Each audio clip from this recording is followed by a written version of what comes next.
Ernakulam പുത്തൻകുരിശിൽ car വർക്ക്ഷോപ്പിൽ ഒരു തീപിടുത്തമുണ്ടായി.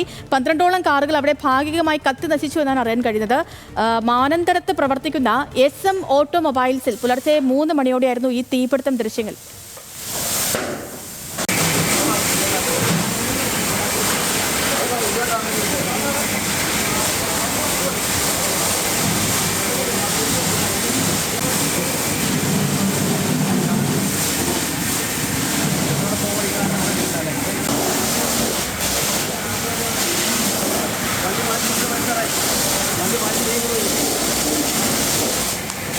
ഷീന മാർട്ടിനുണ്ട് വിവരങ്ങളുമായി. ഷീന, ദൃശ്യങ്ങളിൽ നിന്ന് തന്നെ വ്യക്തമാണ് ആ തീപിടുത്തം എത്രത്തോളം ഭീകരമായിരുന്നു എന്നുള്ളത്. വലിയ തീപിടുത്തം. ഈ തീ നിയന്ത്രണ വിധേയമാക്കാൻ കഴിഞ്ഞിട്ടുണ്ടോ? തീപിടുത്തത്തിന്റെ കാരണങ്ങൾ, പ്രാഥമിക വിവരങ്ങൾ പുറത്തു വരുന്നുണ്ടോ? എന്താണ് അവസ്ഥ?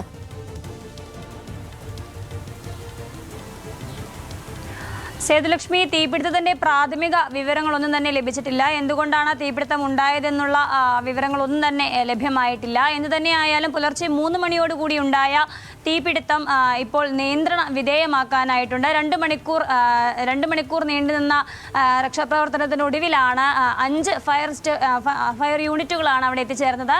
ഇതെല്ലാം ചേർന്ന് തന്നെ തീപിടുത്തം നിയന്ത്രണ വിധേയമാക്കാൻ കഴിഞ്ഞിട്ടുണ്ട്. പുത്തൻകുരിശ് കാർ വർക്ക്ഷോപ്പിലായിരുന്നു ഇത്തരത്തിൽ പുലർച്ചെ 3 മണിയോടുകൂടി തീപിടുത്തം ഉണ്ടാകുന്നത്. 12ഓളം കാറുകളാണ് കത്തി നശിച്ചിട്ടുള്ളത്. വലിയ നഷ്ടങ്ങൾ തന്നെ ഉണ്ടായതായി പറയുന്നുണ്ട്.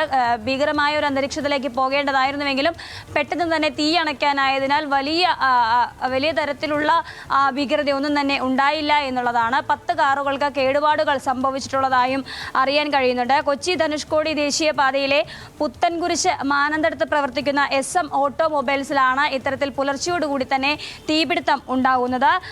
പുത്തൂർക്കോട് സ്വദേശിയായ രാജേഷ് എന്നയാളുടെ സ്ഥാപനമാണെന്നാണ് നിലവിൽ അറിയാൻ കഴിയുന്ന വിവരം. എന്തു തന്നെയായാലും പെട്ടെന്ന് തന്നെയുള്ള രക്ഷാപ്രവർത്തനം നടത്തിയതുകൊണ്ട് തന്നെ 5 യൂണിറ്റുകൾ എത്തിയുള്ള രക്ഷാപ്രവർത്തനം നടത്തിയതുകൊണ്ട് തന്നെ വലിയ അപകടമൊന്നും ഉണ്ടായിട്ടില്ല എന്നുള്ളതാണ് അറിയാൻ കഴിയുന്ന വിവരം. സേതുലക്ഷ്മി. ഓക്കെ ഷീന.